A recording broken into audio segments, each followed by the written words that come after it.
Arestado ang sarong tricycle driver makalis na magpositibo sa pigkasar na search warrant operation kan operatiba sa barangay kan Kahuraw, balay no Masbate alas 2:25 nin maagahon kaining Huwebes. Binisto ang suspect na si alias Abet, 43 anyos, may agom asin residente ka nasambit na lugar, asin pigko konsiderar na street level individual. Na-recover sa suspect ang 8 heat-sealed plastic sachet na may pigtutubudan na shabu asin may gabat na poko mas o menos 12 gramo o nagkakantidad 81,600 pesos asin 5 gramo nin marijuana na nagkakantidad sa 600 pesos.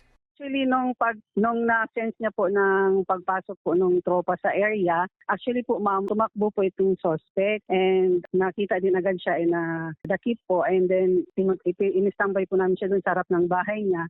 Nadakop ang suspect huli kan pinagsarong puwersa kan balay ng Municipal Police Station, Police Intervention Unit Masbate Police Provincial Office, Police Provincial Drug Enforcement Unit, Regional Drug Enforcement Unit, asin 502nd Regional Mobile Force Battalion 5. Arestado man sa pigkonduser na bypass operation sa barangay Baybay Dagat, San Fernando, Masbate, ang sarong parasira makalis na makuha sa posisyon kaini ang poko mas o menos 3 gramo ng pigtutubudan shabu na nagkakantidad 20,400 pesos. Galing po siya sa piyestahan kasi piyesta ng Baybay Dagat that time.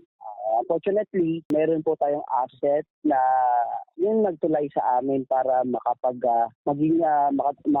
magawa namin yung bypass.